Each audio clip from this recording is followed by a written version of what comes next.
All right, we're up. Marco, thanks for doing this. Appreciate it.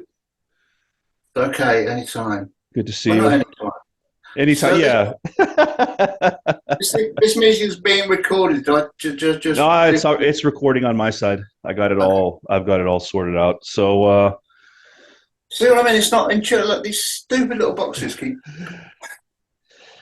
yeah. popping up, Well, and every time I open Zoom, it's different. Or is that you just me? are you doing a lot of like have you been doing any interviews lately or any media or anything? I've done a few, but not much. The thing Not that I much. always like I've so I'm in my early 50s. I'm 51, and despite my accent, I was born in Britain. I lived there until I was 13. My mother's British, Right. and so I found out about you guys the same way everybody else did with Top of the Pops, because I lived, I was on an American Air Force base, so we weren't exposed to like anything other than mainstream media. Because all my friends were American, they didn't know what the hell was going on. Mm. So I was 7 when I saw the Top of the Pops, and it's been like I don't remember much before that. So it's like you've been a part of my life for so long. It's weird to talk to you. It's cool, but what I always liked about you is like it seemed like you really couldn't be bothered if you were there or not.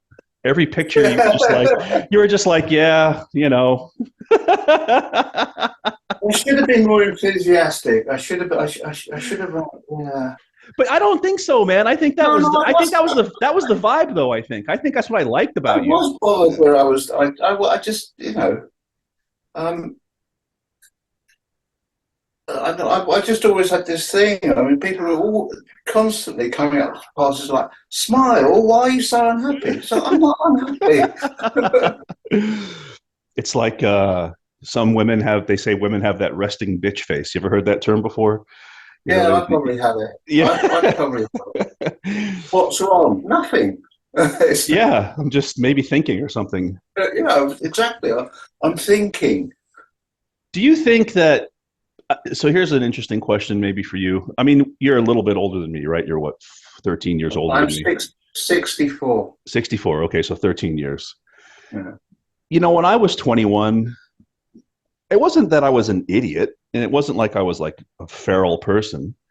But your judgment system is very different than it is when you're this age. Do you think that it's?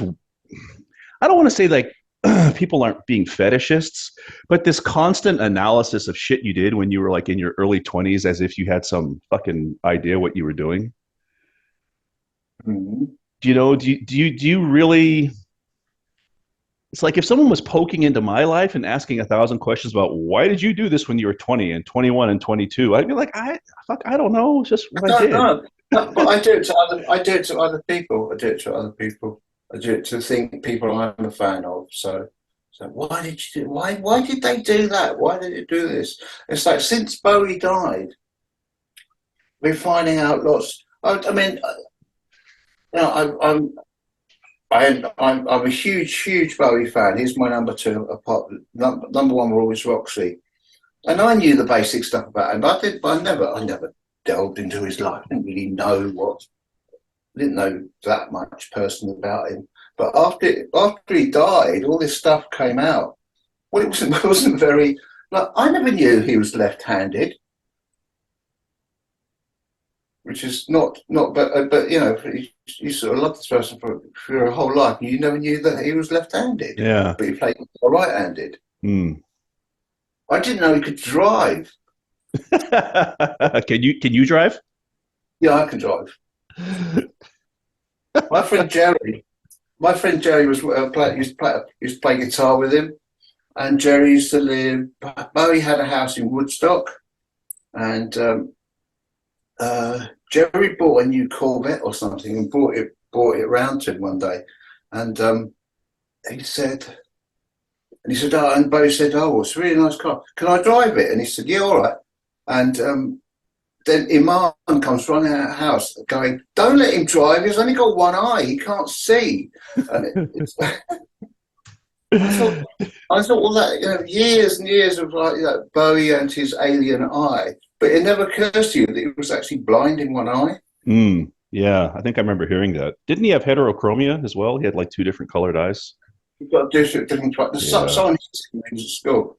My eyes are fucked up, man. I can't drive. I can't. I'm like on the edge of legal blindness. Really? Yeah, man. I got a I disease, know. eye Mine, disease, just fucked me up. my eyes are pretty good. I Yeah. do. I do wear glasses, but they're not. They're not prescription glasses. They're like these £2 ones I got Oh, like at reading Ken. glasses. Yeah, they're just reading glasses, but I don't. Yeah. Yeah. Bowie was. The thing about Bowie was that he never gave a fuck, man. He just did what he wanted, right? Like he was the. No, I think he did give a fuck. He You think? desperately. You think Yeah, so? You think it yeah. was more calculated than it was just purely following what he wanted to do? Um, well, it was just doing what he wanted to do, but he did worry about it. Hmm. There's that story of him doing Ashes to Ashes, and he's standing on this beach because you know that Ashes to Ashes, like you had to take with a helicopter, Yep. and he's standing on the beach on his own, dressed as a clown. So That he's was standing on. that was the first video of his I ever saw. I was like, who the fuck is this guy? It's probably not one of the first videos he made, wasn't it? He didn't make videos. There was a shit video for Heroes, but that was just him. So he's standing there dressed as a clown, and he's looking out at the sea, going, "Am I doing the right thing? Hmm. Is this the right outfit? Is this the right single? And oh God, I've just got divorced, and how much is this going to cost me?" And it's all those things that people don't think that you think about. That everybody thinks about. Everyone lies in bed going, "Is this the right single? Am I doing the right thing? Is this the right video? Is this any good?" Anyway, some guy comes around the corner like walking his dog. Well, I get maybe what I should have said is that yeah, because look, of course, we're all humans, and that one of the things that I know for sure is that anybody who's in the public eye is just a person. I've met plenty of famous people. They're just people, but we all have that. But I think for him, the thing maybe I meant was that he just a lot like I guess Adam did too. Like it was a very much a metamorphosis that never really stopped. Yeah, but don't think that nobody goes. In private moments, they phone you up. Having to phone me up at 3 o'clock in the AM, and going, "Is this any good?" When was the last time you talked to oh, him? oh God, about 10 years ago. 10 years. No shit. Is that Yeah, is that because he doesn't want to talk to you, or because either of but you are I just thought, it just can't be fucked with yeah, either of you? Or I didn't want to talk to him at the time, but because he doesn't want to talk to me now. it's Um, weird. well, he has strange hang-ups. He's a singer, so There was There a was, there was there was a thing about 5 years ago. My publisher was going, and my then girlfriend was going, "Oh, you just phone him up, phone him up, phone him up." So, no, I'm not going to phone him up, and it's always, that sort of, it's a we go in it, and it's like, so you don't get it, is it? Because if I phone him up, he'll go, "Oh, he needs me," and suddenly I'm in, it's all. You have to play these power dynamics, which I don't like playing, but he likes playing. hmm, You've got to phone me up. Oh no, you're just being, you're just being, it's just your ego. I said, no, it's not my ego. You've never even fucking met him. And it's like all these people, oh no, he won't do that. Yes, he will. He doesn't think like that. Oh, you've never met him. And you're telling me though how he thinks. hmm. Yeah, I mean, I guess for us, like at the fans, it's a bit sad because it was always Aunt Marco, right? That was it. But yeah, people Yeah. change, people move on, and People change and people move on. yeah, and look, quite frankly, I think everybody worries about the guy, and you should, I think. I do. I was wrong. What's he doing? Yeah, Because yeah, I know he's doing, and people say to me, it's like, why is he doing this big tour? I said, fuck do I know why he's doing this big tour? I suppose he needs the money. I don't know. yeah. Well, he's 70 almost, right? I mean, Yeah, it looks good, but he looks good. He's still 70. yeah, he's still 70, right? And it's like, do you really does he really want to be doing this at 70? I mean, it's got to be look, everybody needs money. No one there's very Everybody needs few money. very few people don't need it, right? Well, um, I can't see that. I've been pretty lucky, so I can't say I desperately need it, but I wouldn't say no. What? How does it work? Like, I mean, he's got this band, right? And they haven't toured or played a show in a while. Does he have to pay retainers to those people to keep them No, around? he would never play them retainers. He hated playing retainers to anybody, and actually, nor should he actually, because they can. He's not saying you can't go and work on something else, but it's. No, I doubt if he plays them retainers. I doubt if they've got anything else to do. I mean, I don't know. I've never met any of them, so Yeah, I they said. doubt that. I doubt that they have many. They have a lot of gigs that they're sort of turning down.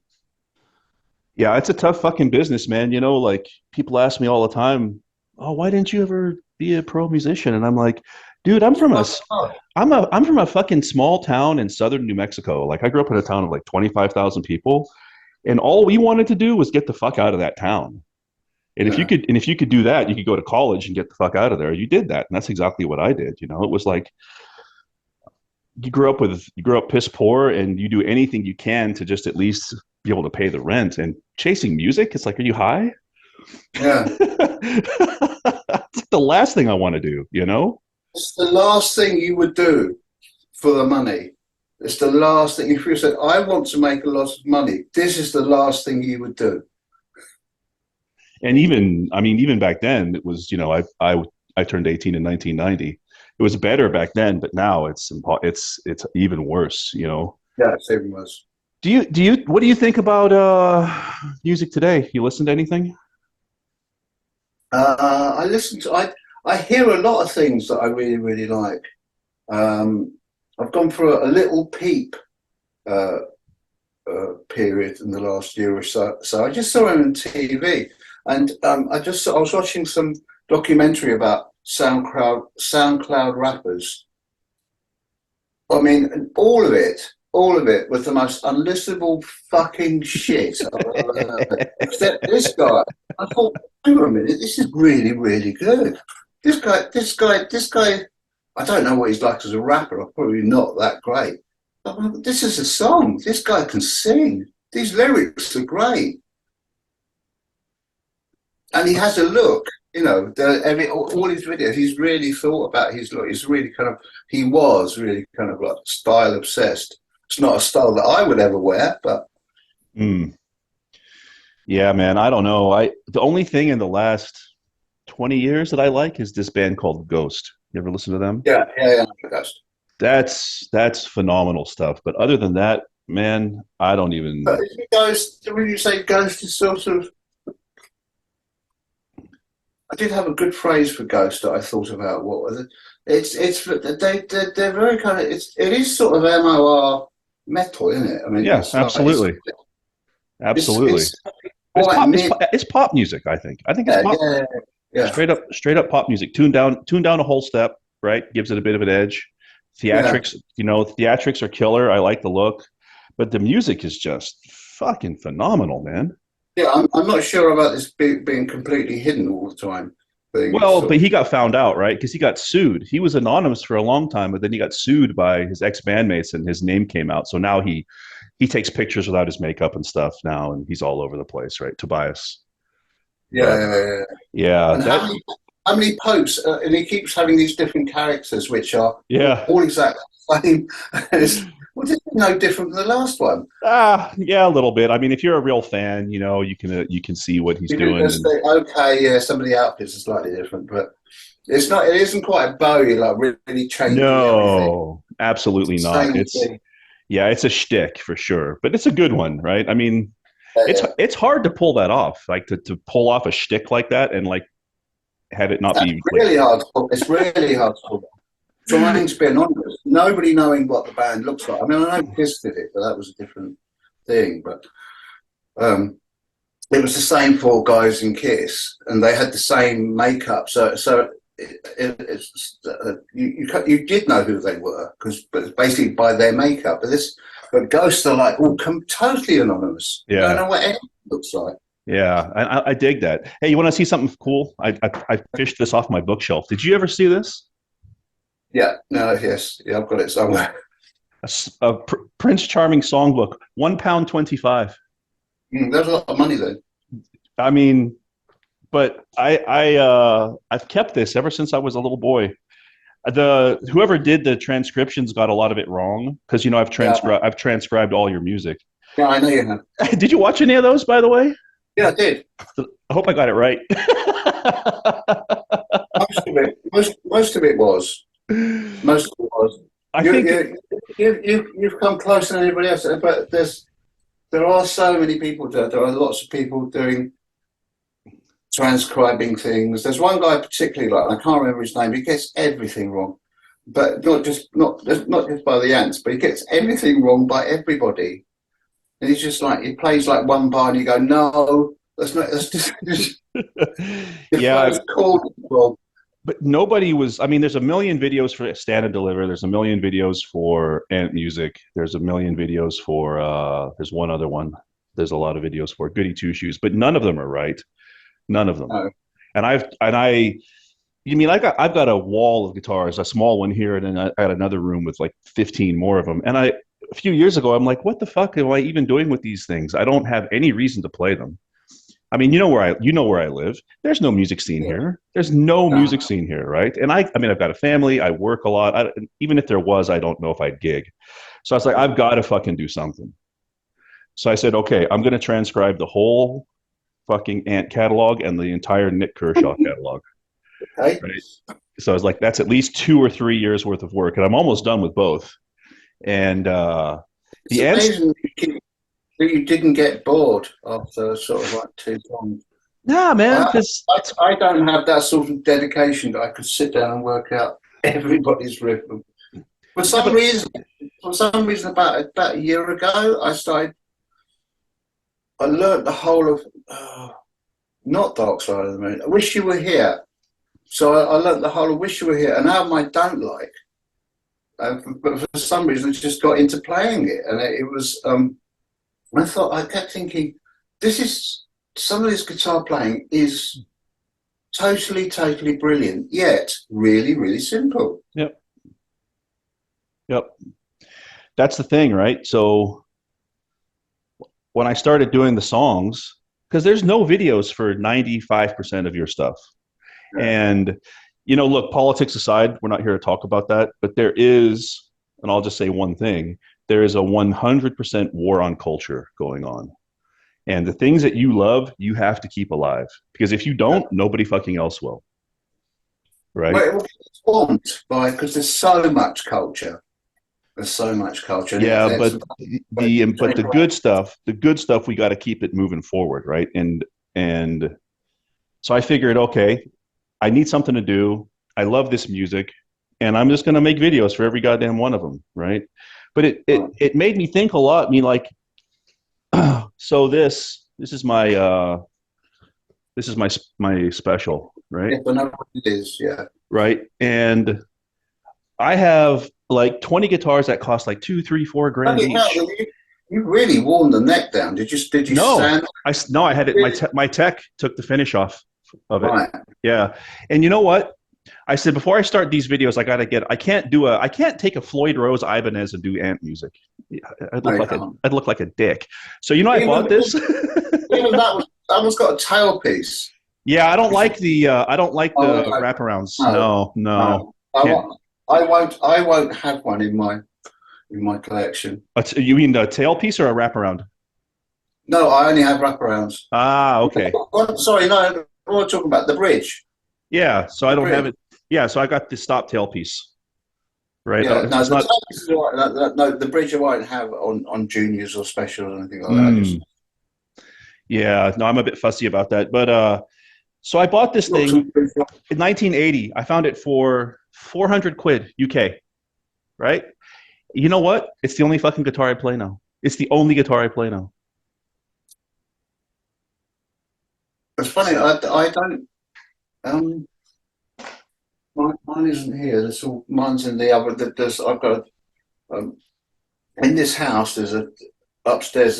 There's a great big closet, and it just fits all my guitars. Although you can't open the door, but all my juniors are in there. Did you get them out of storage? Did you have them in storage for a long time? Did you pull them out? Yeah, I got them out. I had them in storage for ages, for years. What are you playing? I hated having them. What's your go-to right now? Um,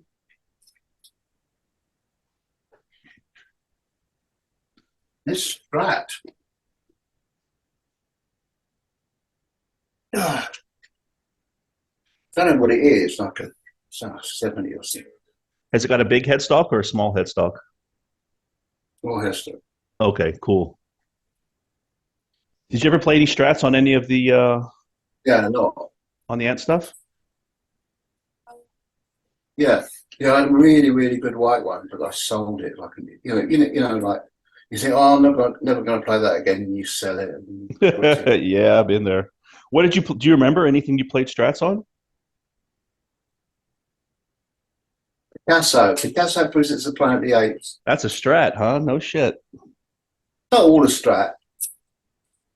That song of the ones I transcribed has one of the weirdest things you ever did. It's that at the end when it's going, oh, oh, that riff you're playing, that's a weird, weird riff. And I'm absolutely convinced the way I'm playing it is wrong. I don't remember what it is. Do you ever listen to any of that old stuff? Just to, I don't know, for any reason at all? No, not really. No. I mean, we nicked that riff. I nicked that riff. It's "Stranded in the Jungle" by New York Dolls. That's funny, man. So what are you doing guitar? So how about this question? So Man Called Marco, like is I'm sure you've heard this a million times, is like it's like a theme song for a movie or something or a TV show, Yeah, right? Diamonds Are Forever. Have you ever thought about doing a whole like instrumental album like that, man? I'd love it. I think we I, all do. I, I've thought about it, but it's. I guess you could do it now. Yeah, I mean, maybe one day I will. How much of you wants to still record and stuff? Are you sort of whatever about it, or do you I want to? don't know. Sometimes a lot of me wants to. And sometimes I just think I can't be bothered to get. The music business is just so. Um, I mean, it always was fucked up. It's really, really. I mean, I really only want to work with friends now, people I know. Yeah, I hear that, man. It's yeah, and I mean, how can you make a penny, right? It's really fucking hard. Do you see any? Yes, a lot. Do you still see any money from the old songs, like from Spotify or anything? It is really in the kind of like few £100 range. And Wow. Spotify. We You make mean a it? lot of money. We make a lot of money off PRS. I mean, no one's buying anything. So there's no money from sales. And people are always telling me, they were always telling me, when I did that Wolfman thing, it was like, well, you've got to tour, and then you make loads of money. So I can tell you, right, that Adam is out on the road all the time and is making no sales at all because everyone, the audience they bought everything already. They're not going to Right. buy it again. So what you're telling me is bollocks. And I'd sit in these meetings and they'd just tell me this and tell me that, and I'd say, look, hands up, anybody in this room who's had a number one record. Well, me. So why don't you fucking believe me? Uh, yeah, I don't know. I mean, is he? I mean, like, I don't want to talk too much about Adam because I'm sure you're sick to death of that, and quite frankly, I'm not that interested in talking about him. I don't find him particularly interesting, so to speak. Like you were always the interesting one to me, you know. Yeah, I always thought that. Hey, look, man. If you're not your own fan, nobody else fucking will No, be. that's true. That's true. But I don't even know if he's even making any money. Like going to the States and touring, how can he make a penny? I just don't I get it. don't know. I don't know. I really don't know because I don't know. I don't know. I look at the tour dates that he was doing, and yeah, I did recognise a lot of those venues, and they're all kind of mid.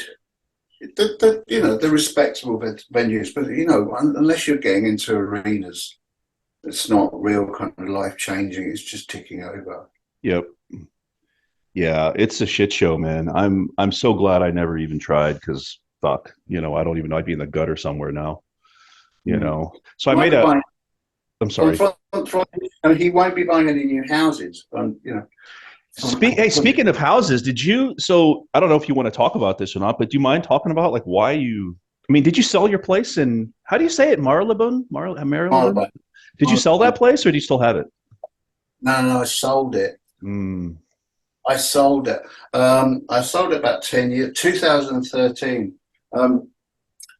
Due to just sort of obviously like selling my white Strat. I wish I'd never done it, but it's like I met somebody and I thought it was a good idea to sort of, and then everything's happened at this sort of at the same time. I was like kind of just burnt out with the whole Adam shit, and but at the same time, my upstairs neighbour just stopped me in the lift one day and said, "Look, do you want to sell the flat?" And I said, "Well, no, not really."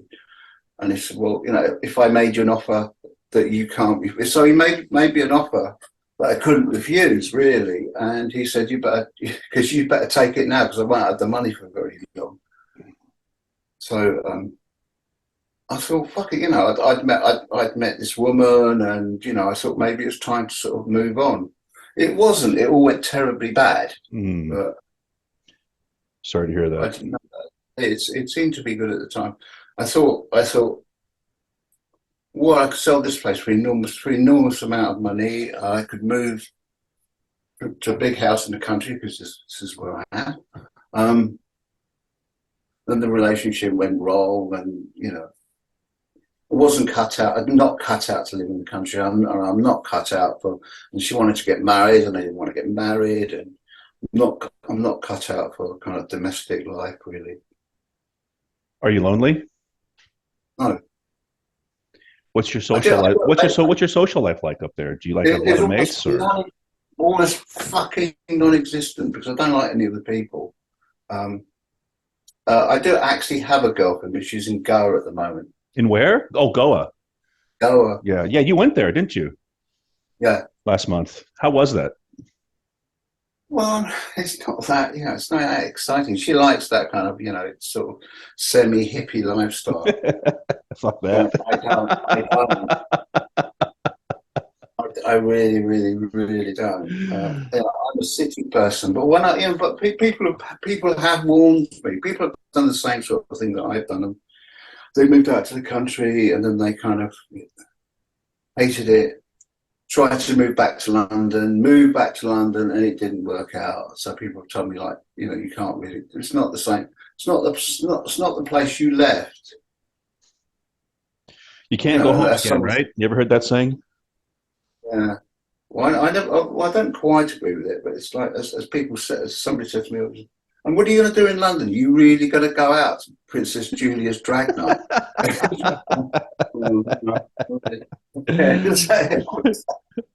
Well, at least What there's are you going to maybe do? for a variety of food or something is nice, but I mean, could you even afford to go back to London? Holy shit, it's ridiculous.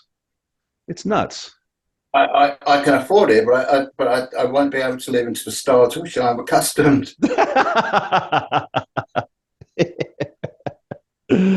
So, I mean, do you have any like when you go to bed at night, and you're sitting there thinking about the future? I mean, do you have anything that like you're working towards, or you sort of like come what may? I'm what may at the moment. I didn't. I just retirement is not something that I like a lot of people in 2020 after the world has not recovered from COVID, and people were sort of forced into retirement. Really, they didn't want to go. They didn't want to stop work, but they couldn't work. And unfortunately, quite a lot of people I know were financially, if not wealthy, they were comfortable, so they didn't really have to work. And then trying to get back to work after that is just impossible. And I'm not going to bang my head against the wall.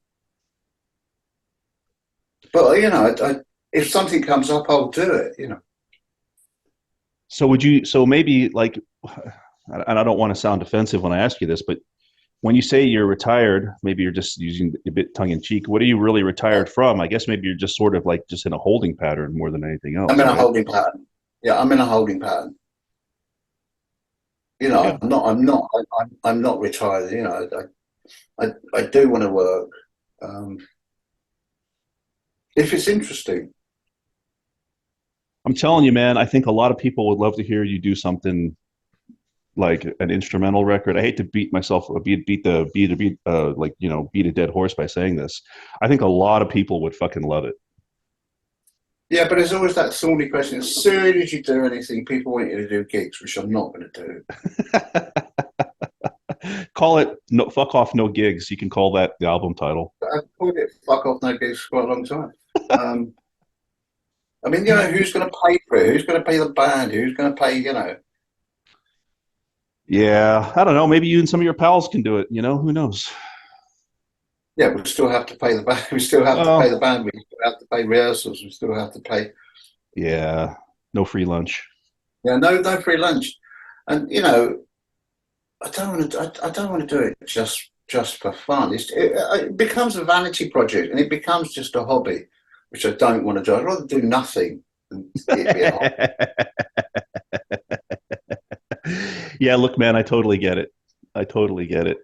It's embarrassing. It's embarrassing. It's no good for my self-esteem, and I just feel stupid. It's like kind of like I'm supposed to be professional, so I'm supposed to be getting. This is supposed to be making some impact. Otherwise, I'm just wanking off. Yeah, and look, one of my favorite sayings is just because you can doesn't mean you should. Yeah, exactly. And I think that look, I'm very brutal when it comes to my assessment of music these days. I think 99% of it is shit. I mean, even people who can play, the music is unlistenable. Yeah, it's unlistenable, man. And I don't think that, I mentioned this to you in one of our texts. I said, you can't separate the time from the music. And what you guys did could never have happened 2 years earlier or 3 years later. It had to have happened at that moment. And the environment produces the music. And look at the fucking environment now. I mean, every asshole you see is just like this, Yeah. Yeah, and that thing about people holding up fans at gigs, it's just annoying. I saw an interview with somebody the other day, and they were a young person bemoaning the music industry, and she said, "But like artists like Bob Dylan could never happen now." So that doesn't even make any fucking sense. No. But the world wouldn't be the same if Bob Dylan hadn't. Well, you can't just stop. How would what would Bob Dylan do now? Yeah, you can't judge the past on the merits of the present. Right? No. You can't, right? And because the present wouldn't be the present without Bob Dylan doing what he did. 100%. Yeah, so that's that was actually a thing that really freed me up from like, I don't know quite how to put this, but like realizing that like I would get like, well, I'm not listening to new music. I'd like to. I'm listening to the same old shit. And then I realized why. It's because there's just nothing to fucking listen to these days, But anyway, I made a top 10 list. You want to hear my top 10 list? Please, go on. So I figured this is a guitar YouTube channel, and the people who are, people really, there's a lot of people out there that dig you guys still, man. A lot more than you might think. And I made a list. Always a lot more than you think. It's just hard to know, right? It's impossible to know. You meet them in restaurants, or people just are too shy to say anything. Yeah, or too polite, don't want to bother you, know? Oh, the great misheard lyrics of like Jimi Hendrix, "Excuse me while I kiss this guy," that whole joke, right? Yeah. One of the people commented on my Man Called Marco video, and he said, I always thought, he said, "Hi, I'm 5'7". These are my dimensions." I thought that was the greatest. No, I used to get that from people going, "You're not 5'7". I said, "No, I never said I was. I'm not 5'7". So I made a top 10 Marco moments for the Ant music stuff, the Ant records. And I want you to say a few things about each of them, if you don't mind. Okay, go on then. All right, no particular order. Well, I do have a top three. We'll get to that. So the key changes in Goody Two Shoes and Prince Charming, I couldn't decide which one to talk about, but that was fucking great, man, the way you did that. The key changes. Yeah, the Yeah, constant. the up and down key changes came because for some reason Trevor Horn, I don't know why we met Trevor Horn. Trevor Horn said never have more than one key change in a song. So we thought, well, fuck you. And we just put loads in. I think Trevor's actually right. He shouldn't have more than one key change. Well, I don't know. I don't really agree with that. I am a big fan of fun key changes. So is that so? You intentionally set out to like be clever? Yeah. Yeah. Yeah, it's really hard to remember as well when you try to play it. So one thing I want to press you on a little bit. You've been very vague about this. I've listened, in lead up to this. I re-listened to every interview I could find about you, and you never really talked in detail. And maybe there's just not much to say about how the fuck does that shit even happen? Like, do you have some chords, and Adam goes, "Well, I'll think of a melody," or do you have melodies Yeah. that you? How does all that shit work? Oh, I never had any top lines. I mean, What does that he mean? would What's a have top line? I don't know what that is. melody, Okay. melody, melody. He never usually had a melody, or he'd have a vague sort of thing that he would hum occasionally. That we would put something, and then but it always became something else. Everything always became something else. I mean, if all the time we worked together, whatever you said, you think, look, I think I've got a great chorus, and he'd always say, no, that's not a chorus, it's a verse. So I gave up. I said, I've got a bit. You do what you hear. And so it's just like that. It's just like a conversation. Mm. Just what about this and what about that? Have you ever seen Father Ted? Once or twice. When my grandmother was still alive in England, I'd go to her house and she would have it on. But There's that thing where they're trying to write a song. They're trying to write something, My Lovely Horse. Okay. You've got to check that out. It's All right. just brilliant. You're not the first person who's told me I should watch that show. Hey, before I forget, I want to ask you something. One of the things I discovered when I was transcribing a lot of those songs, especially for Kings, the tuning was really high. It was like A446, A447. Really? Yeah. Oh, I think we did a lot of things at the wrong speed. I was going to ask, did you speed the tape up a little bit? Is that what it is? Yeah. Yeah, because it's like when I'm playing it, I'm just like, this is not right. And then they cottoned on, okay, it's tuning. And some of the songs are just a few cents off here and there. It'd be a fraction out. So we did it at standard tuning. And then someone would say, use yard. It's not fast enough. Strip is also like that. Strip is also very high. The tuning is high on Strip, the whole record. Is it? I can't remember how it goes. I mean, Strip's in A, isn't it? I mean, no, Strip's in G, but A well, it has a couple of, it's B. Oh, the bit I like is in A. Yeah, the verse is in G, but and the ending's in B, but the whole record though tuned high seems. Is it? Yeah. I don't know why we did that. But I mean, it's been, this was in the years of tape. If you wanted to speed it up, you had to physically speed it up. All right, let's do number 9. And again, folks, if anybody complains about this, it's my own list, so fuck off. The riff, one of your greatest riffs and one of the greatest riffs ever, in my opinion, is Baby Let Me Scream at You. Right. Everything about it, the tone, the use of the thirds in there, the tone especially, like, I think that's when you got into, maybe you were always into it. That sounds to me like a Gretsch or a Hollow Body or something. It probably was. It's probably 6120, which I started using a lot, actually. Are those hard to play? My one isn't. My original one isn't, which I've still got somewhere, which was Brian Setzer's. And then I bought, when I did Shakespeare's Sister, which was the last thing I did, I went out and bought a Dwayne Eddy model, That Nice. was hard to play because it's bigger. It's much bigger.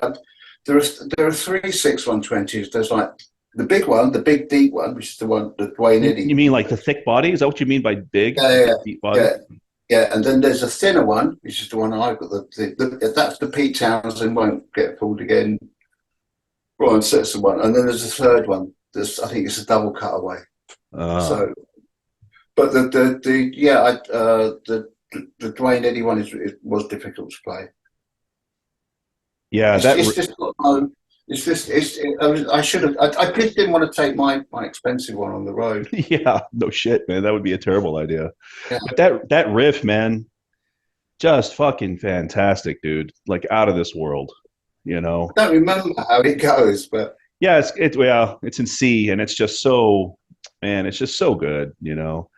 It's just so good. The sound. Another thing too, I think that, you know, because even like before, like I got caught up in that Steve Vai, Joe Satriani world for a long time. You know, that kind yeah. of shred music, and kind of cringe a bit about it. Now I still love it in a way, but eh.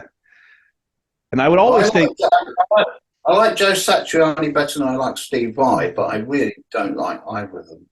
I don't like Steve Vai actually. I think it's really I like it a lot when he was in bands. You know, I really like the stuff he did with like David Lee and Whitesnake. I still like a lot of that old stuff they did. The old stuff I think is great. But even when I was in that phase and I'd make my top list of guitar players, you were always one or two because it's all about the playing. It's the I don't know how to even put it, man. It's so fucking melodic. yeah. I mean, I tried to make it melodic. Well, I'm Right? like, yeah, I'm sort of pop song. You know, I've always wanted to do pop music. I've always liked pop music, so it's always got some melody to it. Yeah, I remember when someone told me when I was like 8 that Adam Ant was punk, and I was like, "What the fuck are you talking about?" Are you high? A Let's do. lot, a lot of punk. I mean, a lot of '76 punk. I mean, you know, God Save the Queen. God Save the Queen is catchy. It's a pop. It's pop. It's all Yeah, fucking pop, man. I and don't it's even. in the UK is catchy. Yeah, I don't even know what punk is. I can't even give you an example. Well, I can. Yeah. Well, I thought because coming from like '75 and '76, it was like punk was very different from what it became. And then there was a sort of, I think after '77, which was shit year, and then '78 was a bollocks year. And then I think the early '80s, there was a band called The Unwanted. Never heard of them. The they did a thing called Troops of Tomorrow, and I thought, oh, well, at last, this is like, you know, this is actually real punk because they had Mohicans and stuff like that, which nobody in my time had. And it was all really fast, and it was just all really A swearing. And Mohican? You mean like yeah, the? yeah, yeah, Mohawk. Okay, a Mohawk. Okay, yeah. Sorry. We never had Mohawks. I thought this band are a real punk band. You know, when somebody, if if a person's on the street, if you said punk band to a person on the street, this is what would be in their heads. Mm. A band with green Mohicans. They were really good. Number 8 Were, on my yeah. list. Man Called Marco. Yeah. You know what I love about that, man, is that it sounds so good. Yeah. It just really sounds amazing. Well, it's just it was originally called Little Italy, and Adam was going to do. He was going to write lyrics to it and the top line and everything. But when I did it, because I did it without him being there, he whistles on the end because he wanted to do something. So he said, "There's no room for any vocals. Just should do it. Just do it as an instrumental." I mean, the whole riff, the thing is based around that diddle, diddle, diddle, diddle. Amazing. It's Diamonds Are Forever. It's the beginning of Diamonds Are Forever. But look, you know, I don't know if this phrase translates to British English. I mean, I don't want to blow smoke up your ass. Like, I don't want to like, oh, Marco, I don't want to do that, you know, because fuck that. Yeah, But it's a bit like but earlier but than. yeah. It's a bit early here too. A bit late for you, early for me. But every guitar sounds so different and so perfect. Like even that bum bum ba-da-lum, ba-da, it's like, how do you get that sound? I couldn't get that sound in a million fucking years. You know, Bit. It's a bit. it's so It's good, it man. comes from it comes if you can remember this when you can read it, it comes from things like the Danny Scipio theme by John Barry, which is this TV show that I never even fucking saw. But I mean, just a brilliant, brilliant theme. It's just this sort of the Ipcrest file, and it's all that. But Mm. I didn't have the things that he used, which was like I don't know what's the thing that the third man is done on. It's like a zither. Yeah, zither, I think. He had like zithers and stuff. They're all out of tune. There's another track, the Persuaders. That's got zithers on it, but they're really out of tune. But I didn't have a zither, so I used the 12 string. Speaking of out of tune, why are so many of those demos you put on Antbox, like the demo for Here Comes the Grump, the guitar is so out of tune? Because we couldn't, we were young and we couldn't tune. Only if you're in the studio you can tune. Someone had to do it for me. I mean, when I joined the band, I literally could not tune up, and digital tuners and I mean they were what they had. The first ones were those big strobe ones with Strobe the ones, big yeah. orange strobe things. But you didn't have one, and I literally couldn't. You had to tune up by ear, and I always think about like Rickenbacker 12 strings, which I love, and I used to think, how did people tune them in the 60s? I mean, you'd have to do it entirely by ear backstage in the club. How did the Who, like tune 12 strings? Yeah, I mean, they were but they were demos, never to be heard. That was it was a different era where your demo would never be heard again. It was for your private reference only. Mm. So also, we had to work. We didn't have to work. I mean, Adam likes to work really fast. I think I'd like to work moderately fast, but he likes to work really, really fast. So it's all get it down, get it down. It's like, yeah, and I'm going, hang on, just tuning up, just tuning up. And it was just get the idea down before you forget it. Speaking of again, it was on tape, so you had to get it down onto tape. I couldn't just stick it onto Pro Tools and then right, like a little 4-track or something. It had to be played. I couldn't just stick it onto Pro Tools, edit it, find the bit I like, and then place it. Record it on your phone, send a file. Yeah, send a file, exactly. No, that couldn't be done. Write it down on a piece of paper and send it with a carrier pigeon. Yeah. Even if I could write it down on a piece of paper, it would take me like 2 hours to write it down, and Adam couldn't read it anyway. So right. How much? Speaking of Antbox, how much did you? Am I right in that, or is it the Redux? I've got it here. Which one am I thinking of? I'm thinking of this one. I think this is the Redux box. These ones that you guys did. Did you? I think you Is it right that you remastered all that stuff? Yeah. So what does that actually mean? That means you go back to the original masters and you re-EQ everything again. So you originally EQ'd it for vinyl. So this time it was just slightly different EQ for a CD. Do you have a preference? Like, are you one of those people that has to listen to vinyl, has to listen to CDs, or doesn't give a fuck and will play an MP3? No, listen to anything. Yeah, me too. Listen to anything. MP3. It's like, as much as I hate to admit it, it's like. I mean, MP3 sound all right, but it's easier. I mean, I know people have a thing about vinyl, and I still have a vinyl collection, and I'm going to get one day, although really, really expensive, is the Clockwork Orange turntable. Have you ever seen that? What's that? They're about 8,000 quid, Holy shit. and you have to order them special. Like this mad 70s turntable, and the guy's got one in Clockwork Orange. You should look it up. I can't remember what it's called. You don't do you have access to the internet? You live out in the country. Do you have internet out there? You have internet. I've never actually seen Clockwork Orange. I hate to admit it. Really? It No, was I was growing up. It was the big film that kind of everyone. I saw it. I went off school to go and see it.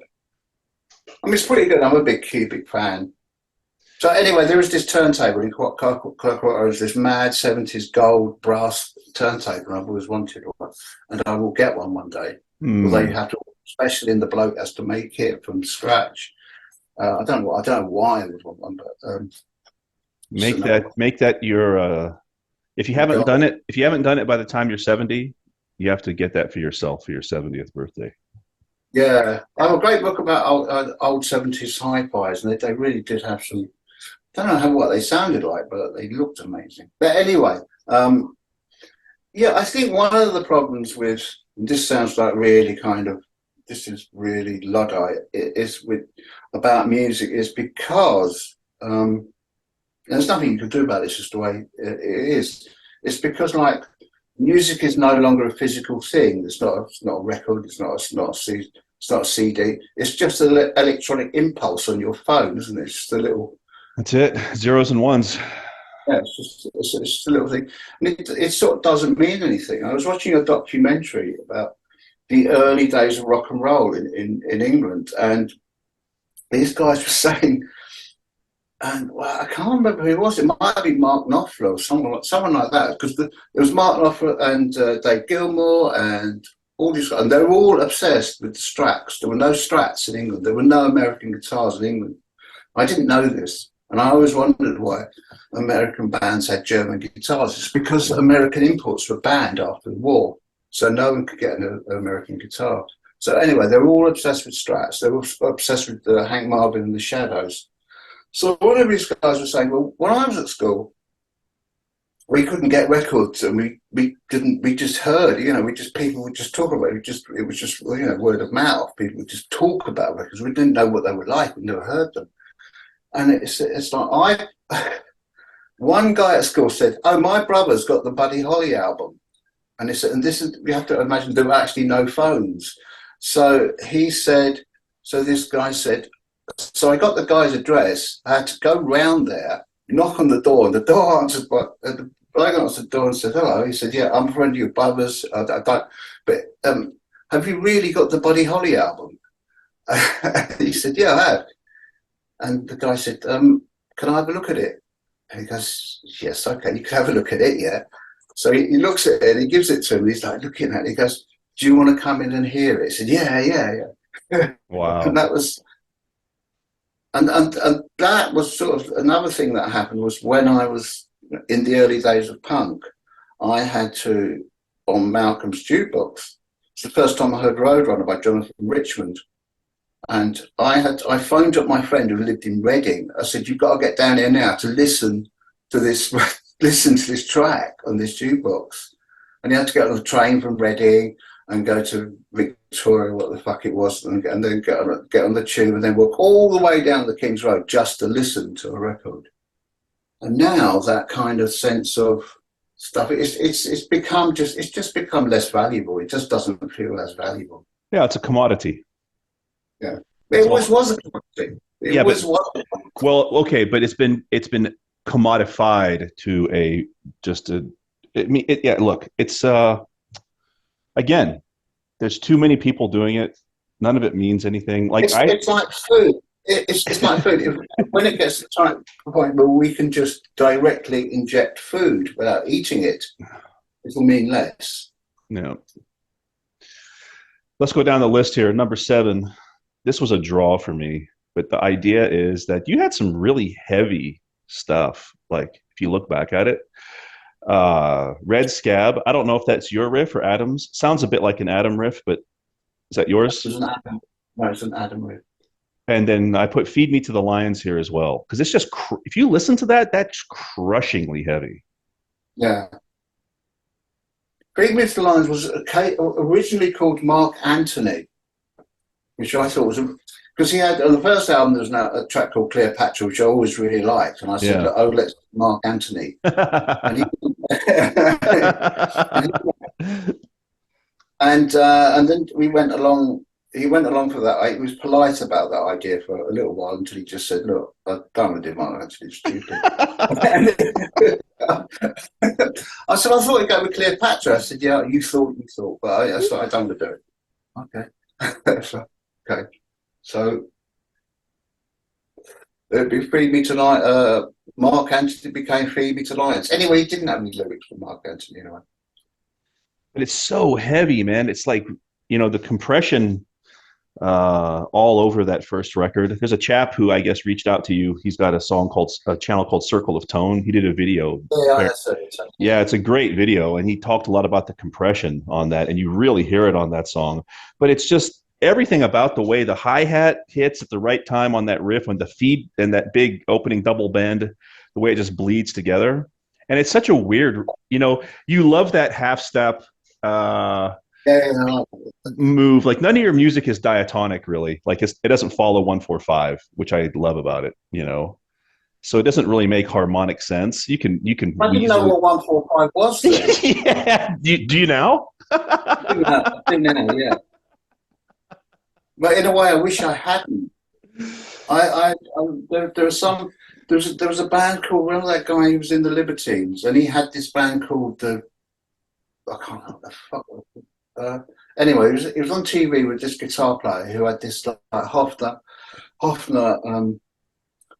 very thin semi-acoustic, and he was a brilliant guitarist. But because he wasn't, but he was struggling. He was really struggling to get it right, and it was all feeding back, in the right places. But he didn't know that it was the right places, and it was on the verge of falling apart. That made him so brilliant. But I can't do that now. I can't. It's like I can't. Things don't fall apart when I play now, which is I sort of miss that sort of random. That really trying to go. I don't know what I'm doing and what comes next, and I don't have that anymore. In fact, I after listening to Ziggy Stardust for the album Ziggy Stardust all my life, and I'm really listening to it, and I sort of realised that the bass drums and the bass drums and the rhythm guitar are phenomenal, absolutely spot on. But the guitar, by my guitar hero Mick Ronson, it's like I know the sound of a guitarist who doesn't know what's coming next, and it's like we all know that sound, and we all know that thing. Oh God, what's coming next? I know music theory like really well. I taught myself music theory when I was young. Do you know the circle of tone? Circle of Tone. Yeah. What the hell's that? It's Wheel of Tone, and it's Wheel all of like Tone? Yeah. What is that? Major. Oh, okay. So it's like a music theory type little device. Yeah, I can't get it. I just don't get it. Yeah, but you know what though? There's I don't know if you want to go down this road or not, but there's a few things I can point out about your music that might not be very well known by a lot of people who listen to it. Is that probably isn't well known by me? Well, maybe not, and then maybe I'll. I'll tell you one thing that stands out to me in "Wonderful" during the verses. There's a 4-note chromatic line that you play over the verse, right? And you go, okay, it's 4 notes, it's chromatic. But if you look at it from music theory, one of the notes is like the root, the next one's like the third, the next one's the fifth of the chord. It's all 1-3-5, which is the fundamental harmony of everything.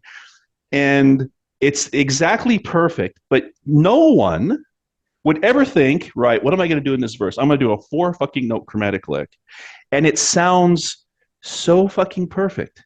So it's ears, right? That's all it really comes down to, is ears. But if you look at it from a theory point of view, it's like, fuck, It's so good, but yet so like someone who's trained would never do that. They would do some Yeah. bullshit fucking lick or whatever, you know? I'm my favourite chord sequence of all time. In fact, it's my favourite single of all time. Is Pajama Rama by Roxy Music. I've never heard it. Okay. It's actually I can't describe it to you, but it's actually just an open tuning, and he just moves one finger. Yep. Like It Barry just Gibb. goes, yeah, and it's just that is my favourite chord sequence of all time, and I ripped it off something. And Wonderful is just a variation of Pajama Rama by Roxy Music. What's a variation of it? Wonderful. Ah, speaking of open tunings, was it your idea to use an open tuning on the acoustic of Prince Charming, or was that Chris Hughes? Is that you? Open. It's not. It must be. But on the live version of the That's because the live version. That's because Chris had to play guitar, and he couldn't really play guitar, so we did an open tuning. So on the record, it's not an open tuning. no. In fact, we did that. We did that demo at this place called Windmill Studios, which is a little studio owned by the Who. They had track records, and underneath there was this little 8-track for their home demos, and we got a week there. And I literally picked up. It must have been obviously one of Townsend's guitars. I don't know what it was. It was a Martin or a Gibson or something. I just picked it up and I played. I didn't even tune it. It was just lucky that it was in tune, and we came up with that. Huh. So I got to redo my video then, because I told people to use open tuning for that. The guitar on the record it's normal tune. By the time we did the record, I had a Martin. So that's a Martin D28 or something. No, it sounds amazing. Let's see. I've still got it somewhere. I don't know where it is. What's that back there? I see an acoustic back there. What is that? Guild. Ah, I used to have a Guild 12. Guild. This is a Guild 12. Is it a 12 string? Yeah, I used to have one like that. I think mine was a cutaway though. Yeah, they're nice. I always thought this was one that Bowie used, but he didn't. He had a harp tone. Harp tone. And they're these weird guitars, and they've got this cutaway at the top. They're really hard to find. Hmm. Yeah, it's just. Well, so much for my shitty ears. I just saw the live version. I'm like, oh, they did open Doesn't even tuning. go minor or seventh. It's just all major. Yeah, your guitar's not coming through your mic, unfortunately. Right? I can't. The guitar's not coming through the mic. Yeah, I can't hear it. I think there's some like I think Zoom is filtering it out as I'll say this delicately as background noise. The filter's too good. No, it's just all majors. Yeah, you love that, man. You guys, I made that joke. I told you in one of my texts to you. I was like, you guys never met a major chord you didn't like. Like all those songs are just like there's very few minor chords, right? There's some. There's a song that Alan did before we started working together, which is my favourite song that he did, called "Dirt Wears White Socks," and it's the chords from "Lay Lady Lay." You know, like it's A, whatever it is. It goes A, and then there's a minor, and then there's a G, and then there's a B minor, and that's what I always thought it was. And until he said, "No, it isn't. It's all majors." Hmm. I said, well, it's not supposed to be. He said, I don't care what it's supposed to be. That's what it is. So, like, just going back to some cool, I think it's cool, and I think people who follow the channel think it's cool, is that because your chord progressions are a lot of major chords followed by major chords, it's not there's lots of minors in Man Called Marco. In Man Called Marco, there is, but a lot of the other stuff, because there's no. Do you know what diatonic harmony is? It's just do re mi fa sol la ti do harmonized. So you have three majors, three minors, and a minor seven half diminished. But because you got all these consecutive major chords, you can't play scales in the conventional way. Like one scale doesn't fit all that shit. So what you do is you play a scale that fits every single chord, which is really fucking cool, man. Well, it's just easy to learn. But you know, I mean, there's a lot of stuff like I got a lot of stuff off TV tunes. You know, I think was it, yeah, I sent it to you that thing called by Yeah, Danger Man. yeah. Very cool. Yeah, so that's why I got that. That's got minors in it. That's Yeah. got that's got B minor and F sharp minor and A flat and loads of things in it. Next on the list. Oh, I love this. I don't know what you call it. I call it the breakdown. It's the clean electric part during Ant's invasion. All my courage, I would make my way home. Adam's part. That's Adam's part. No shit. Yeah, that's Adam's part. And it's like really hard to play. It is. It took me a Yeah. long time to get it right, and no one on the internet ever got it Adam's right. really weird. Adam's really weird. He can play. He can play really, really hard things, but he can't play simple things. It's really, really hard when you have to move your little finger and do all that. Yeah, because there's a chord there's a D major chord with an F bass in it, which is very odd, right? Yeah, yeah. Uh, there's no third in the chord, but it's still D over F. Like, where the fuck did that come from? You know? That's his part. Wow, no shit. He didn't know what to do with it. Fuck it, put it in You know, there. when you have a part, this is really good, but I don't know what we can do with it. And it's like, and then you go through like 2 hours of going, well, maybe it just doesn't fit. You know, maybe it doesn't. Maybe it's another song. Maybe it's a different song. But and then we came up with a brilliant idea, which is, I think it was my idea. I said, I know, it will just stop and we just play that bit. And then we start again. It doesn't have to fit in with the rest of the song. Yeah, that's like, I mean, look, that whole Kings record it stands alone as a masterpiece, you know, a true masterpiece of just sound, you know, and that little bit, and then the way the guitar comes, bam, bam, just crushes right back in, you know, it's just. But everything on that album was me trying to do something else. It's like there's on Ant's Invasion, there's a bit that goes down, all that. Yeah. It's supposed to be like the from Vicious by Lou Reed. I suppose trying to get that sound. It doesn't sound like it, but.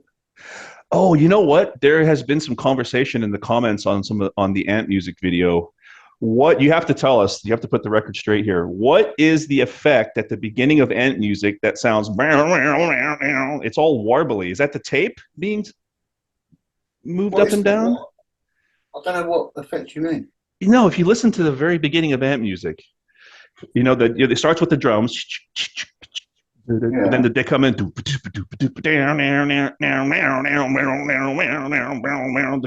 guitar is like doing this weird, like, it's either the tape has been, you're playing with the tape speeds, or are you just sliding the D chord down half a step and up half a step? It sounds like this. You're not one of those guys who makes things more complicated. Oh, I'm another one of those guys. Thanks. Yeah, just sliding it. That's what I thought. That's what I did in the video. That's what I did in the video. Yeah. And probably I'm not doing. I didn't do it very well. So. Well, we had to set the record straight because I did it like that in the video, but there was some. We were curious. Okay, so top 5 now. This one might be a bit esoteric, but it's my list, so I don't give a shit. You know, and try this for size. When a push comes to a shove, ba-da-da-na-na-na-na, right? Oh yeah. Ba-na-na-na-na-na, baby, I'll do it. Ba-na-na-na-na-na. You know that little part? Ba-na-na-na-na-na. Yeah. The tone on that clean tone, is one of the best clean tones I've ever fucking heard in my life. Acoustic. It might be a processed acoustic. It sounds like the timbre sounds like an acoustic, but I think actually that might have been that Strat. Ah, the white one? Yeah, the white one that I don't have anymore. Who'd you sell it to? I know that Johnny Marr wanted to buy it, but I didn't sell it to Johnny Marr. I think I swapped it at a shop. I swapped it at Vintage and Rare in London for something else.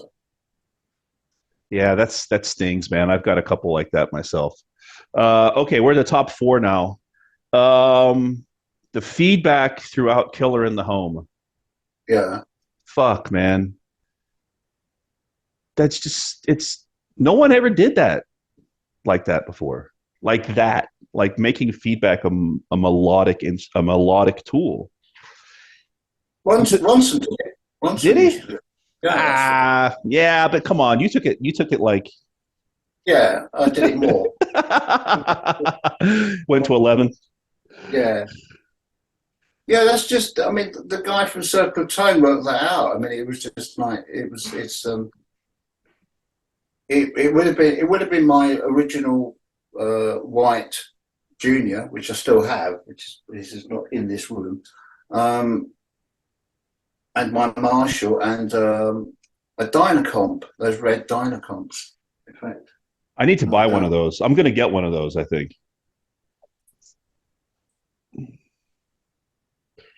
it's not. There you go, It's like, MXR. Yeah, there's a dude locally selling one. I think I'm gonna get it off him just to I mean, have one. this one's got a light on it. My original, I mean, I had loads of these, so I used to use it for everything, but mine didn't have lights on. So get the ones without the light. Yeah, I think it's where I live. It's pretty slim pickings. You gotta get. You can. I can get it on Reverb, I guess. But Yeah, hey, we're in top three now, so I'm hard pressed to say which order I'm going to put these in. Actually, I am. I'm going to say number three is I think maybe your greatest guitar moment ever is the solo in Vampires. I can't remember what it is. Yeah, What's it go? but banana, banana, na na na na, bow, ba ba ba da da da. It's so fucking good. It's over. Yeah, Um, I'm not. I don't find solos easy. Actually, they have to be, which actually comes from an interview I did with Phil Manzanera. All his solos, they're not improvised. They're written. They're all written. So they're all written as parts. Like he sits down and works it out as a written part, not as just a kind of is that a what you jam. did? Yeah, Yeah. yeah, Yeah, I mean that solo is it's almost like someone's crying. You could hear like the humanity in that solo, and for you, that's very very unusual, to have something so melodic, but it's so good, man. but it's written. It wasn't like Yeah. it's a part of the song. It's not a jam. Hmm. Let me ask you without I don't want to be a dick, but some of the solos are not solos. They're just like a bunch of feedback on like it doesn't matter the Yeah. recording you did for that. And it's like is that just like fuck it, just throw some fucking feedback on there or like what? How do you even Oh, come up with that's that? that's my velvet, my Lou Reed. My attempt at being Lou Reed. I always thought that Lou Reed was just one of the really great underrated guitar players. No one ever talks about him being a great guitar player, which he was. And I used to have this album, in fact, I've still got it, and it was supposed to be like the Velvet Underground live, and it was a desk recording, but none of the mics worked except the mic, the one on in the back of his amp. Oh fuck. So the entire album is just his guitar playing. It's called the Guitar Tapes. You'd probably love it if you could. I mean, it'll be on YouTube. Yeah, I'll check it out. I don't know much about. I'll be honest, man. I'm very limited in my knowledge of Lou Reed. Right. Just a little He bit actually, before me. he actually after he died, his amps went on tour. And there was like kind of, he had just all these, they did this thing where they just got his amps and they would just lean guitars up against them and they would just feed back. What? And and you would go and see his amps, and it was on in Brighton, and I couldn't ever get anyone to want to go with me to see it. Yeah, that's maybe that's why your girlfriend isn't your girlfriend anymore because Yeah, you asked her. Yeah, you asked her to go to no, Brighton. she really didn't get it. She really, but Bobby from Primal Screen said, "Oh yeah, oh god, that sounds fucking great." I'm very lucky in that my wife encourages my gear acquisition syndrome. She's like, "Yeah, get it, buy that guitar." I'm like, "We really shouldn't spend the money on it. Just buy it." I'm like, "Honey, You know, she's a little bit too supportive, but God bless her. Well, the guy Circle of Tone's got so much stuff. I mean, it's just got, you know. I didn't know stuff. I mean, after watching his channel, I didn't know things like the fuzz tone from Spirit in the Sky is actually the battery dying. That's how you get No that tone. shit. Yeah, and then he also goes on. There's like a thing called the battery choke, which you can put the battery in it, and you can get a fresh battery and put it in, and you can make it like less powerful, so it sounds like it's just about to die. Man, I'll show you something. Let me No, see you if I probably could. got one, haven't you? Hang on. No. I am not a tone chaser. I'll tell you what. About 3 years ago, I got this. It's a Yamaha. Oh, I got one of those. Yeah. I got one of those. Where is it? Is it the green? Is it the green one or the sort of cream colored one? No, what the fuck is it? I got the green one. Yeah, that's what I've got. Right. I don't know where it is. Oh, it's here. I never use it, but it's really good. But I can get any tone I want out of this thing, and it's the only thing. I sold all my cabinets, all my heads. I sold all of it. I've got a few little combos, an orange, a Fender, a couple of other things. The only thing I use now is that fucking little Yamaha. That's it. Well, I don't use it. I like it, but I don't use it. I don't know why. Yeah. What do you play out of? What are you playing out of when you're sitting around now? I've got a Mesa down there. There's a Fender. Is it a combo? You don't have to get it. It's all right, man. Is it a combo or what is it? Yeah. Oh, nice. I've got a Fender Twin downstairs. I've got a Marshall in the garage. I mean, I've got this. This is. I really like this. This. Oh, what's that? I actually don't know what it is, but Looks cool. if you find original pictures of the Beatles, the original, like when the Silver Beatles, there's a picture of them when there are five of them, and this is the only amp they had. This is it. Wow. How does it sound? Really good. Really good. Yeah, it's fucking This is, cool, I mean, man. we're all standing around it. I'm really proud of it. It's got a control. The controls are on the side. Oh, that's nice. Yeah. That's cool. And I love those knobs. Those are great. Yeah. Fucking awesome, man. Yeah. But a lot in the studio. I mean, I just use these little amps, those little Wems and stuff like that. Hey, we're down to our I top. really like, I really like the guy. You know, Jack White's got a big collection of those little amps. You can only ever use them for one thing. You can't use them on stage, but they're great. Yeah, he's an interesting dude, man. He's got a bit of Pirroni spirit in him, I think. He's a tinkerer, Yeah, right? yeah. I love that thing we got.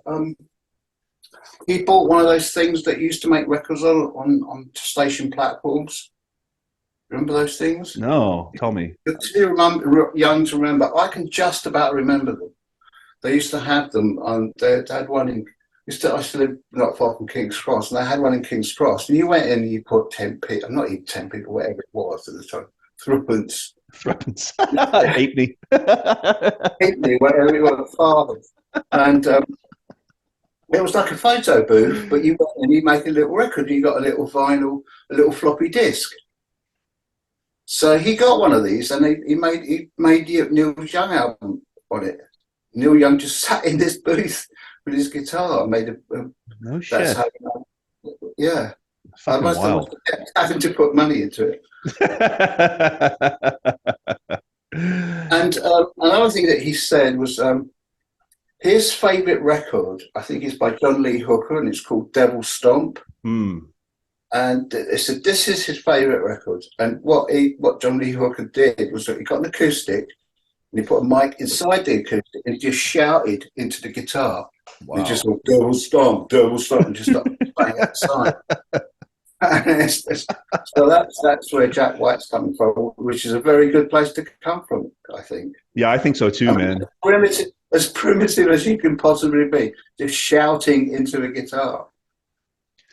I haven't followed him for a while. I should check out what he's been up to the last few years. Well, he's got that big company, isn't he, that's selling I don't know. vinyl. I have no idea. I don't know anything what's going on, man. I don't.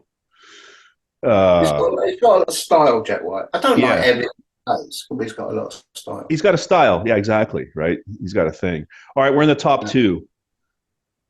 Uh, so I'll go number two. The solo from Ant Music. Oh yeah. It's so perfect. It's like every fucking guitar player should be like Okay, well, forced to listen now, to that. now I'm just kind of have to be honest because it's really, really. I just have to come clean that it's Adam's solo. No shit. Not mine. Did he play it on the record, or did you No, play it? I played it. I played it, but he Okay, came well, up with it. unreal. No fucking shit. That's a revelation, man. Well, look. Okay, look. I'm done. All right, fuck off, Pirroni. I'm done with you, mate. You're a fraud. Oh, no. Fucking with you. No, he just said, "Oh, look, I've got an idea," and he did it, and it shouldn't fit, and I would never have thought of it. And he said, "What? Would you like that?" And I said, "Yeah, well, I'll do that then." And it's just, you know, I do that. But Well, he didn't play it; I played it, so so it's your solo. Come on. it's our solo. Hey, and also don't forget that talent always recognizes genius. Yeah. So you can number one. Well, I didn't have a better idea, so it had to be that. Yeah, well, see, and that discretion also helps. All right, Yeah. number one. Here Comes the Grump. Yeah. The whole fucking thing is just the greatest goddamn fucking song. It's just the greatest. The whole thing. Yeah, I like Here Comes the Dawn. So layered, so many little pieces, the tone, the melody, and even the singing. The singing is great, but just the guitars on their own. Oh, holy shit, man. That was so much fun to transcribe and do the video for. Here Comes the Grunt is like it's that track I sent you, High Wire or Danger Man, Yeah. but it's also Rawhide by Link Ray. Yeah, It's a combination of both. that is just, man. And in a way, it's like when you get a number one, the only way is down, right? I mean, I've stolen that line so many times. No, but I didn't really agree with that line. It's not the only way. Isn't it? Sometimes the way is just sideways. Yeah, yeah, yeah. But Just Adam's very much all or nothing. It's up or down. It's like, well, no, there are different variations, different offshoots you can do. You know, you don't have to just. yeah. I recently reread his book. I've never read the book. Yeah, don't.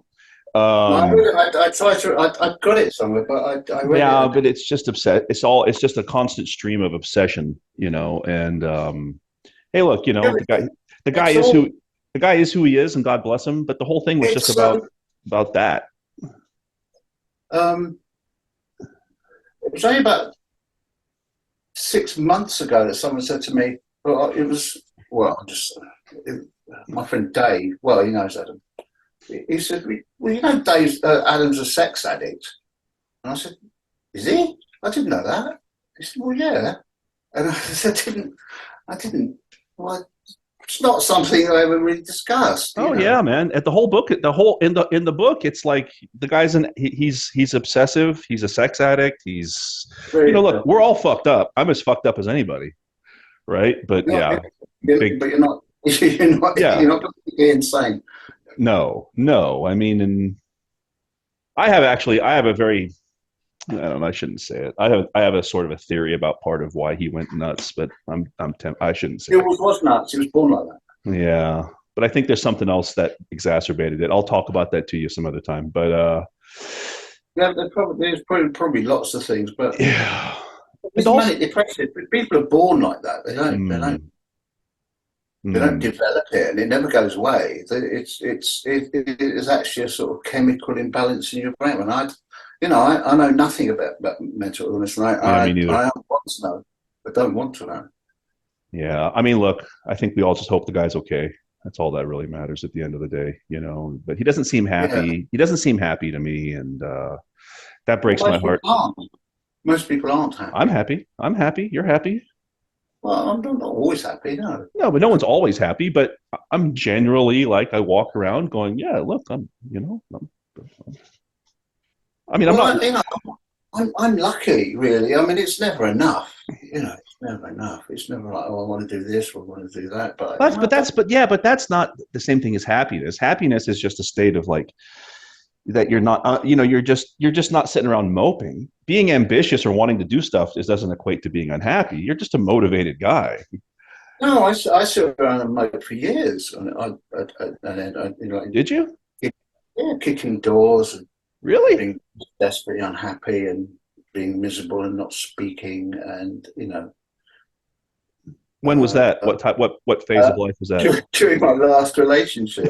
Well, that'll fuck anybody up. My first marriage was like that. It was like a fucking war, bro. It's horrible, right? That'll poison your fucking. That'll poison your tea. You can't even enjoy a cup of fucking tea when you're going through that shit. No, You know? Ah, oh, it's it's just the whole thing was I shouldn't beer, and I don't want to beer, and I want to go home, and I want to, this is not my life. This is not the life it's not the life. It's like I don't know. I don't know if there are many people in the world who do live the lives they want. But I hmm. generally lived the life I wanted, and then suddenly it's this life I didn't want. Hmm. That's very interesting. It seems you've always struck me as the kind of person who is very like um you didn't know any other way than just to do what you wanted to do and No, I don't. I right? don't know any other way. I don't Right. know any. I mean, I I don't know, don't but know any other. I mean, I am British by birth. Lived much of my life there. It seems to me like a British men in general just seem to be acquiescent to like indoors, that whole thing, indoors. You hear that kind of like, oh, got to ask the wife, got to ask the wife. That's a very weird British thing that you don't really see elsewhere. Like this You acqui. sit, no, no, no, no, you sit, you sit. No, you do, you do it. You sit, you sit. No, you sit everywhere. You sit, particularly in Italy. You see it. You see it in Russia. You Hmm. see it in. I don't know about German. I don't really know any German people. French people are like that. No, Yeah, it's not. It's not just British. yeah, but there's a very particular way it's done in Britain. I mean, I've lived all over the world, and you're right that it does exist elsewhere, but there's a very British way about that. It's just unique to me. But it seems like there's a lot of really fucking unhappy people, man. It's And just the Welsh shit. That's why. That's why my yeah.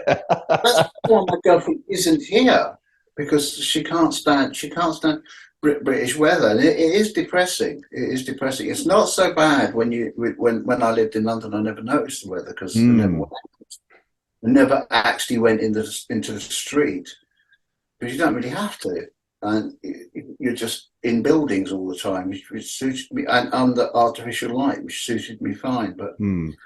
when you move out to the country and it's just shite, fucking, and mud, which is nothing. You don't have to. So do you I like never. drive down to Tesco's on Sunday and do your shopping and No, because I don't. Um, no, I don't drive to Tesco's and do my shit. I well, yeah. can't even like those machines. There's like things with the Oh yeah, they're express checkout. horrible. I tried it once and I just got frustrated. And I thought I'll never do this again. In the interest of I hate being put on about it. I, it's like if I have to do normal things like use the express checkout, I feel like I failed in some way in my life. I think we all do. No, I don't think other people ever think. They think, well, this is what you do. That's not what Hmm. I do, mate. I get all my food delivered. So do I. Yeah. I mean, I don't have a car and I'm not carrying that shit on the bus. Hey, you know what? As we get close to the end here, I'm going to share my screen with you. I dug something up. Our mutual friend who put us in touch, Right. she fished this up at my request, and we should give her a shout out. Hi, Stan. Um, That's let me Dan. Hello. let me fish this up. Can you see this? Oh yes. Remember that? Look at that! Look at that handsome Yeah. motherfucker, Now huh? it's sort of I can see now. I'm terribly being terribly body language is terribly uncomfortable, isn't it? Well, in a way, but it looks cool. That's kind of what you did back then. So Yeah, it's proto rap, isn't it? It's like we're gonna do a 40. This is 81, I think. We're gonna do a 43-year review of some of these questions here, and we're gonna ask you what your hobbies are now. I don't have any hobbies. I've never had hobbies. Well, it says Lego here. Did you just say that to have something to say? I have to say something. You know, these things are sort of like yeah. Nobody does. Nobody does it. People have to fill these things all the fucking time, and they don't know what to say, and they're stupid questions, so they just say anything. And also, you're under pressure, and also, it's not something you really want to spend an afternoon doing and really thinking about it. I probably did it on a bus somewhere, or, you know. Probably. Married, that hasn't changed. That's still no. Favorite groups, it says Sex Pistol and Roxy Music. I sense that's Yeah, probably still the same answer. yeah, it was certainly Roxy Music. Yeah, I mean, Sex Pistols. Yeah, I mean, they're funny because it's not. Of course, I love their music. I mean, I think God Save the Queen is the greatest rock and roll single ever made in the history of everything. You know, but more than their music, it was them, wasn't it? It was just the attitude, and it was like, you know, it fitted in with my subconscious attitude, which you don't have to do what you know. You don't have to stand in stupid fools who stand in line. You know, it's like you don't have to do that. You know, you don't have to. Yeah, you can, oh, I don't know. Yeah, I mean, it was the attitude that changed me. Although I was already like that, but it just cemented it. Just thinking, yeah, I am right. Yeah, exactly. It's good to have to know that you're not alone in the way you think about things. Yeah, that was the thing. You know, I am not alone. Yeah, and that's why they had such a resonance. You know, with lots of people. That's why they explained the way they did, which is because it's like people went to see them before they had a record up, and they thought, yeah, they're right. It wasn't their right. I'm right. We're right. I know they're right. I know. I feel better now. And it's like the guy, but you know, the guy when they did that gig in Manchester, and Peter Hook, you know, from New Order, who had never played guitar, never wanted to be a musician, literally went out and bought a bass the next day. And they said, "Well, why?" Yeah, I saw the Pistols and I bought a bass. And I said, "Well, why?" He said, "I don't know." It just Yeah. I just suddenly wanted a bass. Next on the list is favorite drink, and it says Lucasade. Yeah, I don't know if I it anymore. Yeah, they do make it, but it's right. Yeah, I But can't. Lucas, I think, was going for a fallow period at that time. You could only drink Lucasade as a kid in England when you were ill, which was a really Yeah, exactly. I remember that. really strange way to market your product. The rest of the time, Yeah. this is like Uh, you can associate this project with feeling sick.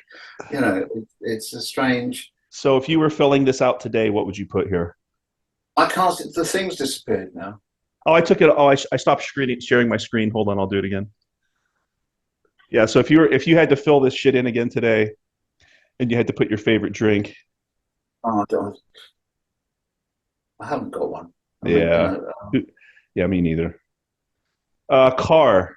I have Oh no God. interest in cars. You have a car. No, You have a car now, right? You I don't have have to. a car.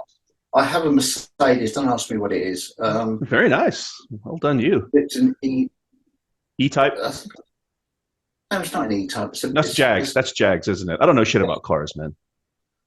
It's the big one. It's the big E20, and I don't know.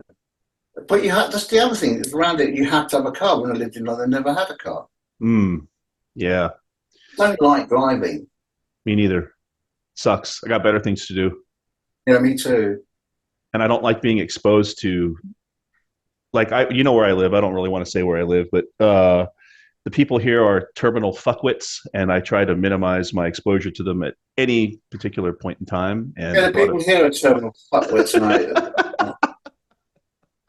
My exposure. I mean, London are terminal complete. You know, some of the world's greatest fuckwits, but for some reason, I can accept it from them because I guess because I'm one of them. Yeah. Yeah, you made a comment in one of your interviews. It's like, I don't want to move back to London because it's London. It's my home. Yeah. You know? Yeah. I dig that, man. Yeah, I miss home, but, you know, I burned that bridge a long time ago. But previous bands, we know. Superstitions. Have you developed any superstitions in your dotage? No. Yeah, me neither. Likes, pink and earrings. I still have both my ears pierced. Did you take your earrings out? Me too. You still have them? I never take them out. Yeah, me neither. I used to have loads in this here. They went all the way up there. Oh, no shit. And then and then I decided to take them all out when everybody in 1977 I decided not to be a punk anymore and took them all out.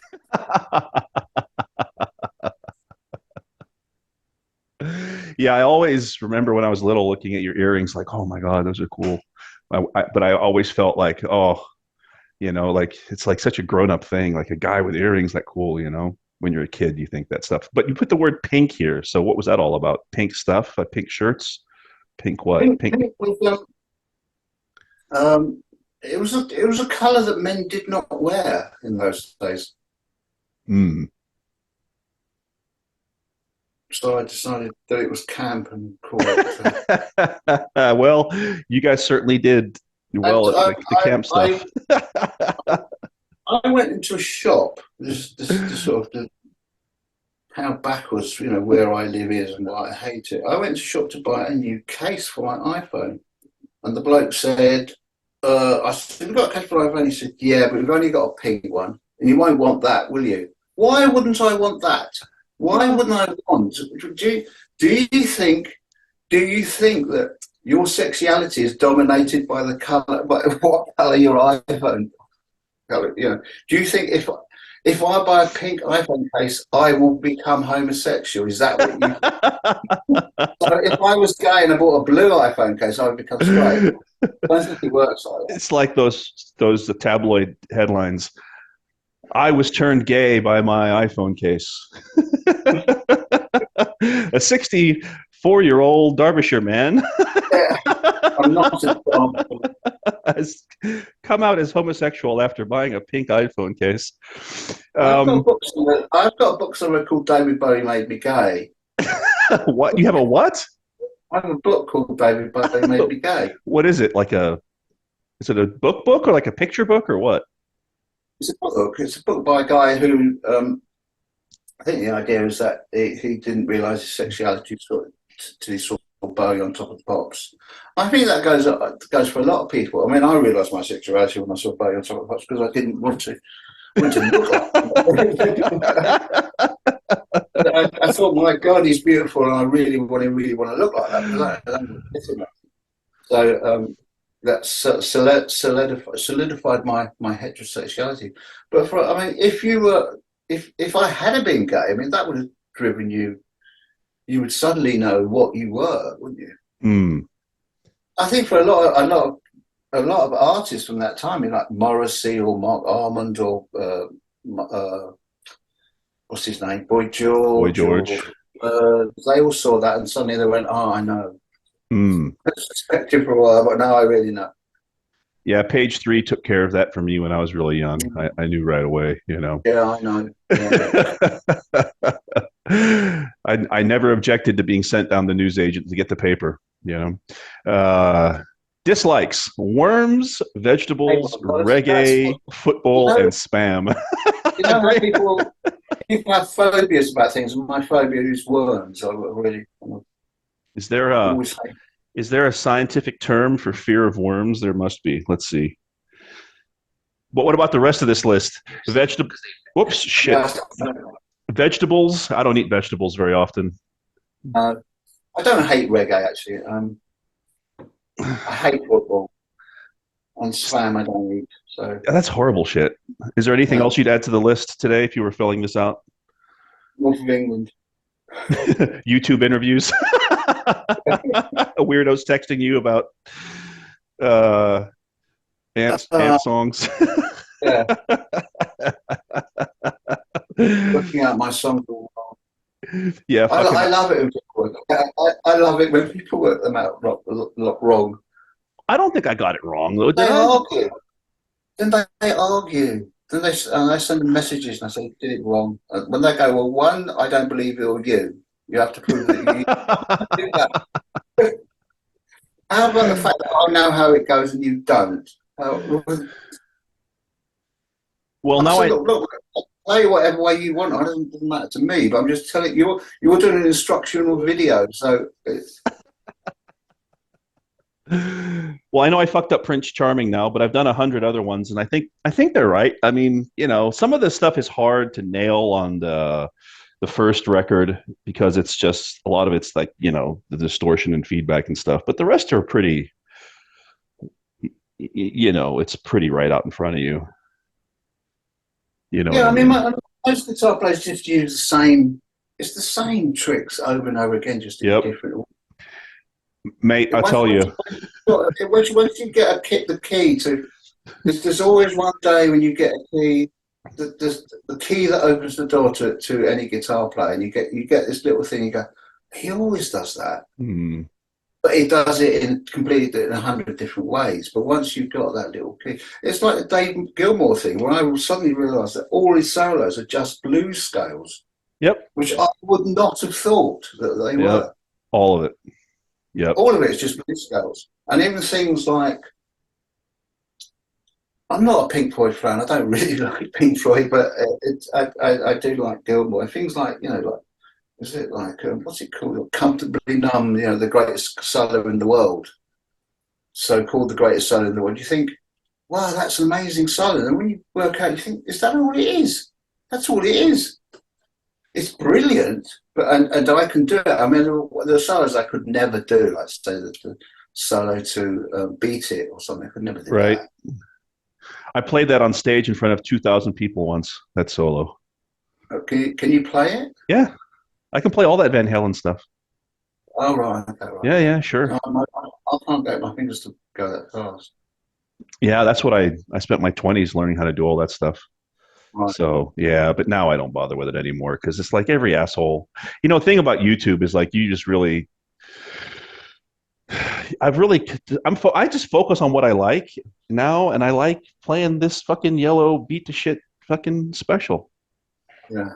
You know, Yeah, I'm well, gonna, that's where people get that, don't it? As you get older, you think, this is what I do, I'm not going to do anything else. And if you don't like it, I'm not gonna. and I have all these like Steve Vai guitars, and I think I've sold them all off because I'm like, I look like a dick holding one of these guitars. Like I wouldn't be seen in public holding a fucking Steve Vai guitar because it's like that's his fucking guitar. Yeah. I'm just a poser. You know? I read an interview the other day with Pete Townsend who suddenly got into Jackson's, which he's always hated. He's always hated. He always thought they were heavy metal, and he always hated one. And there's a picture of him holding a pink I Jackson. saw that. Yep. It's just so un-Pete Townsend, but he knows what he's doing. Have you seen these new Les Paul modern light guitars? No, Oh probably. fuck. Fucking cool, man. They came out late last year. They're basically just specials, single cutaway Oh, I have specials. seen them. I have seen them. I've never played them. I've never. Yeah, I'm gonna buy one. I'm gonna as soon as they are available here, I'm fucking buying one, man. All about it.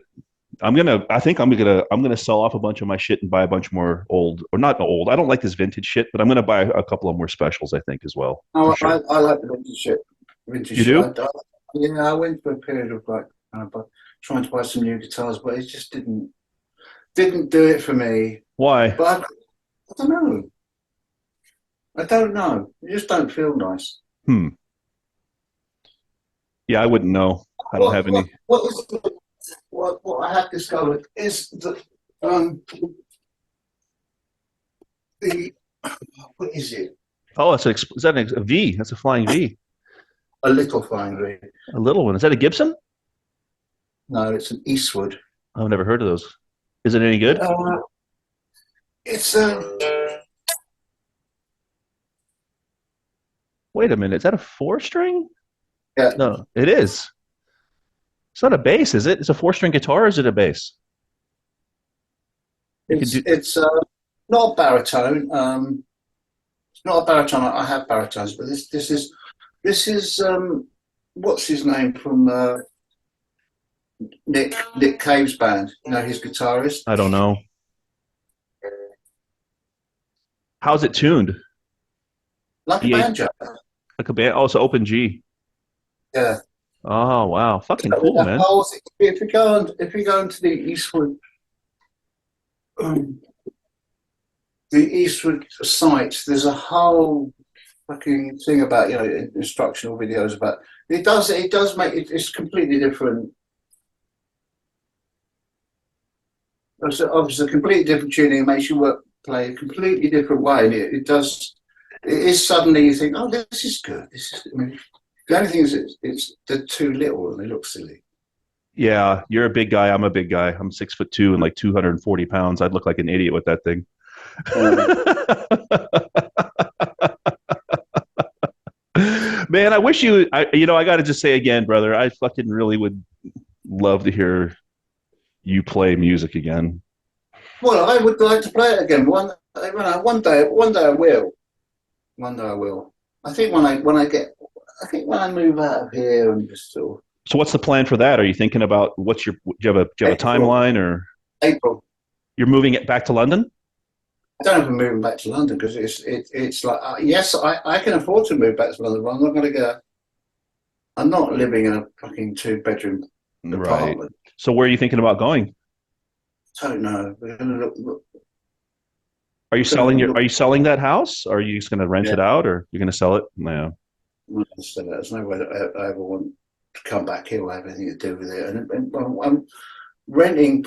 Anybody's ever rented anything out? If you ask them, if they don't do it, Mm. it's a you never get your money. You get your house smashed up, and it's just a headache. Unless you've got a string of properties. If you've just got one property you're renting out, it's not. It's a Are there headache. any places in England that attract you other than London?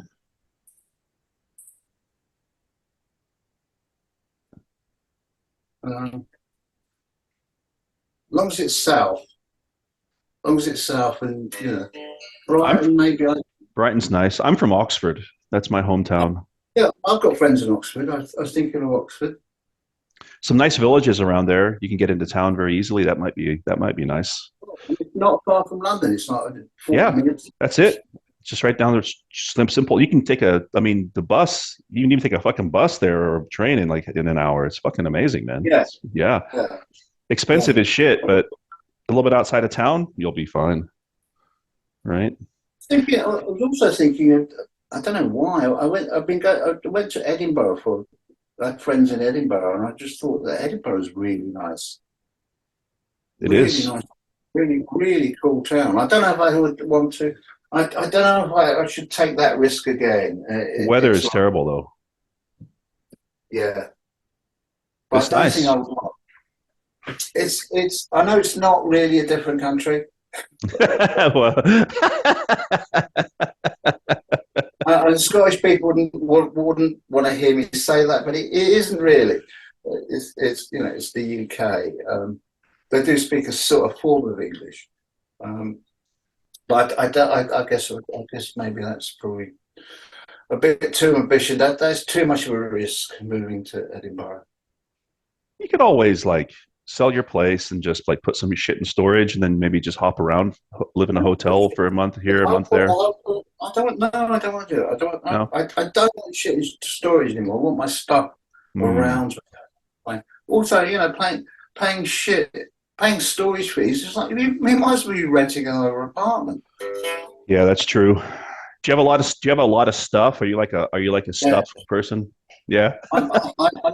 um, I have a lot of stuff, but it's not so much that I have a lot of it. It's just that it's all very, really big. I mean, downstairs, I mean, this is a really big house. So all the furniture is really, really, really big.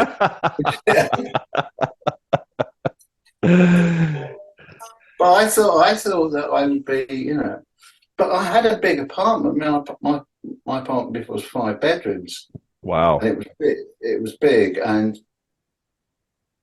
so all the, you know, the beds are big, the sofas are big. You know, and I don't want to put guitars in gear in storage. I want my guitars, you know, in my home next to me, Hmm. not. Because otherwise, you'd be like, you sort of lie in bed and you think, oh, what are my guitars are doing in some damp lockup somewhere? Yeah. Festering. Pestering. You suddenly want to go and look at them. You Yeah, I hear that. I've had so much of my life where my shit's been in storage. I'm like, never again. know, I don't want No, to do that again. no. And that's why I can't really go back to London. But I mean, just get a place big enough where I can have everything. You know, I don't. I mean, I have garages here, but there's nothing in the garage. You know, I don't store any gear in the garage. Sorry, boys. My dad wants to put the car in the garage. Yeah, well, that's what he was talking about. Well, look, man, we should probably. I mean, I have cases. I mean, oh shit, I have cases in the garage, but I don't want to have actual instruments or No, amps. fuck that. Not with the weather. They'd get No. destroyed. We should probably wrap this up, man. I've taken 2 hours of your life back that So you'll never have again. yeah, it just reminds me of like I've been reading a lot about that the guy who wrote Wichita Lineman. Who wrote what? Wichita Lineman. Oh yeah. Did you watch the Rick Beato video about that recently? Or no, Tim Pierce did a video about that. Did you see No. that video? I'll send it to you. I'll text it to you. He called it the greatest, one of the greatest songs ever, and he did a whole breakdown of that Yeah, song. it is one of the greatest. My friend Dylan Jones wrote a book about it. Oh It's no. saying, you know, well, the great.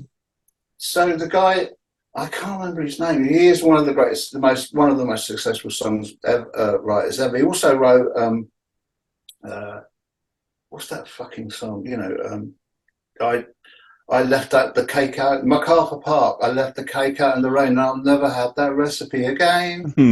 I don't think if I heard it, I'd probably know it.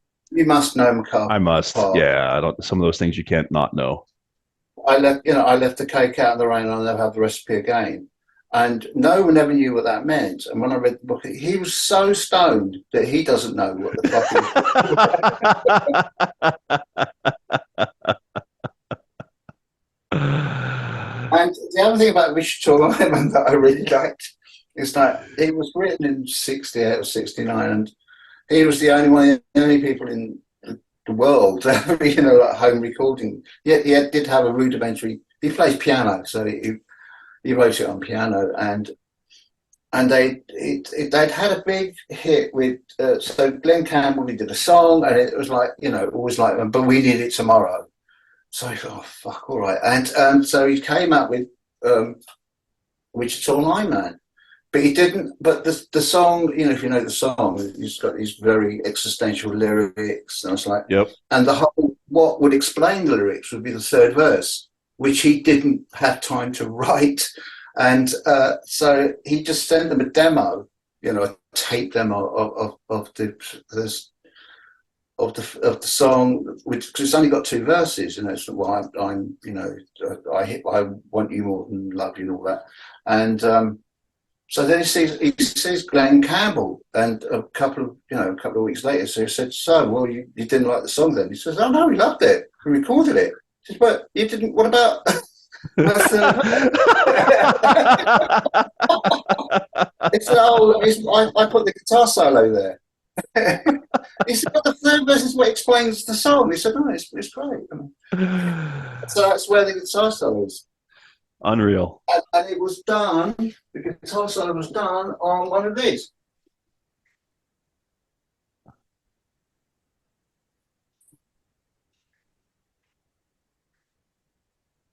Is that a Dan Electro? Yeah, I've always wanted one of those, man. They're great Dan Electros.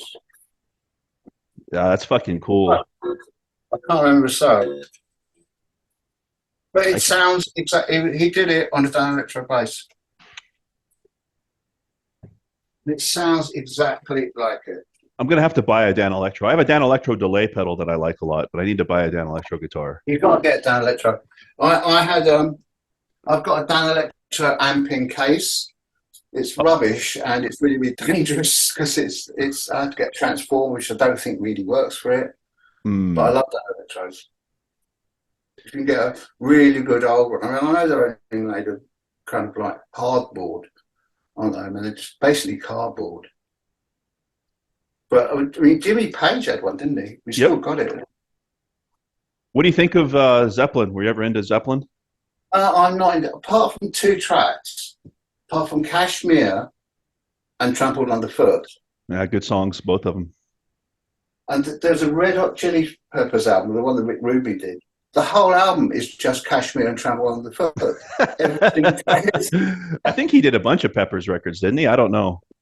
There was one that it's just Trampled Underfoot. All of it is Trampled Underfoot. It's brilliant. Yeah, hey, look, what did Bowie say? One of my favorite Bowie lines is, I'm a very tasty thief. Yeah. Yeah, I saw some video of Jimmy Page doing the Rumble at the Grammys. It was a Link Rave Rumble. He did it on his 12, on his double neck. Oh yeah, that wasn't too long ago, was it? Like last year or something? He came out and did something. Yeah. Who's the? It's a very difficult song to play, Rumble, because there's nothing to it. And if you're just playing it on stage, it's like I don't know what to do because it's just there's these hanging chords and there's not a lot. Are you in touch with? Do you have any like who's like the if in your phone, like who's the coolest person you could text right now? Who would text you back? Oh, there's lots of people. I don't know if they text me back. Well, they might do because they're in LA. You're still friends? You friends with a lot of people like that still? Yeah. Steve Jones, but he wouldn't text me back. Does he text anybody back? Yes. It's just abuse. All of it is just. They're not really. It's simply abuse. It's just you're stupid. You're fat. You're ugly. Fuck off. Sounds like something he would say. Yeah. What did he say? I just seen you on the telly. You look like a right cunt.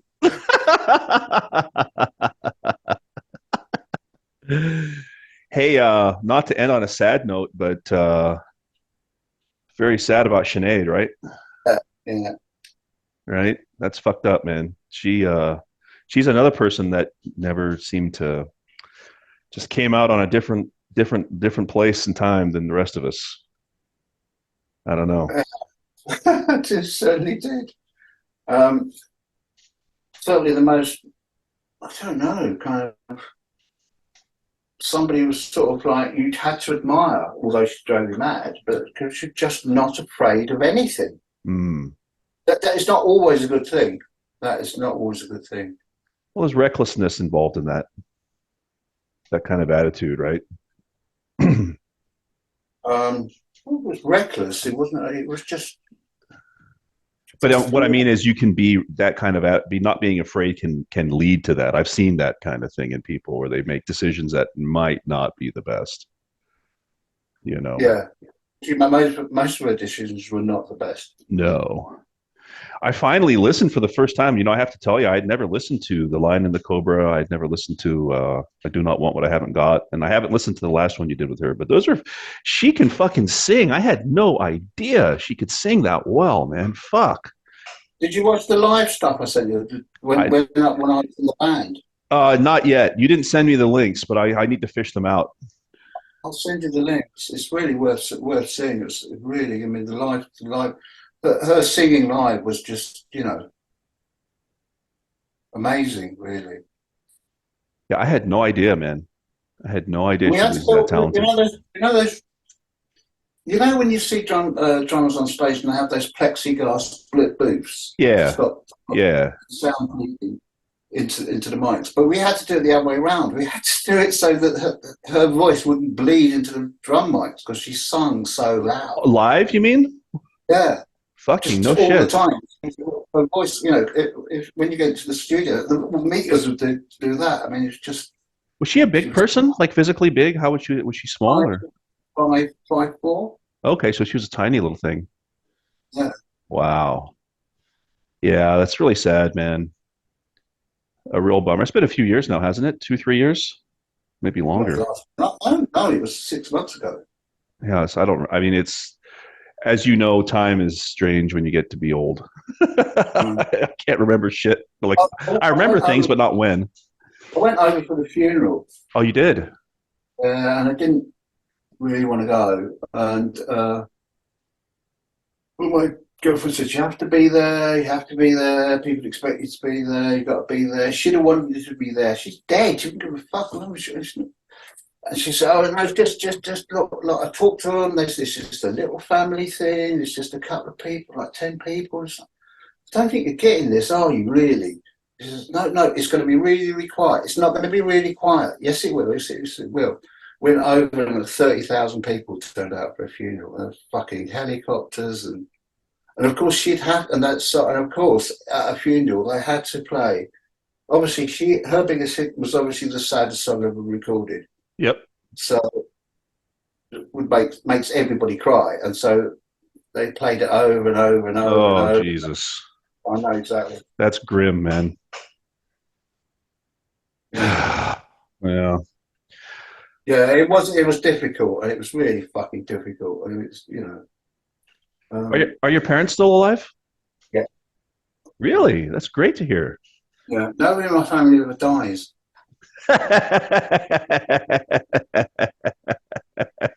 Both sides of my family, they live into the hundreds. My granddad was 101. My grandmother died. She died when she was about 65, but she had a heart attack. But everybody else, I mean, my dad's 96. My mum's 94. Has your mom learned to speak English yet, or is she still only speaking Italian? Um, well, you know what it's like with sort of immigrants. They don't need to learn to speak the the language of the country they're immigrating from. They just stay in their own community. Yeah, yeah. Are they still in London? Yeah. Hmm. Mm. Yeah, that's cool, man. That they're that old and you're still kicking. Yeah, I have a young. I mean, I'm 51 and I got a 4-year-old, and I'm like, fuck. I really hope I'm around to see her have kids one day. You know? You left it a long time. Yeah. Left them kids 21. Well, there's more to the story. I'll tell you some other time. That I was married before, but yeah, my wife's a lot younger than me. She's like 34 or something, 33. So, Right.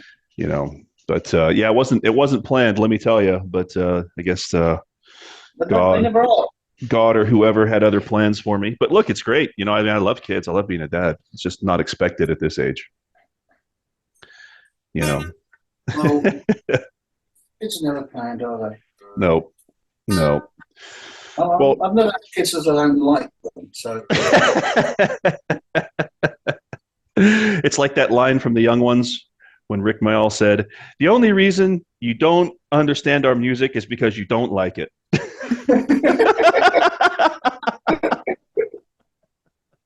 that's really, I must remember that. All right, dude. Let's wrap this up, man. Right, I'll see you later. All right, brother. I'll hit you Nice up on. I'll talk to you again soon. All right, Thanks. speak to you later. Thanks for doing this, man. All right, anytime. All right. See you later. Cheers.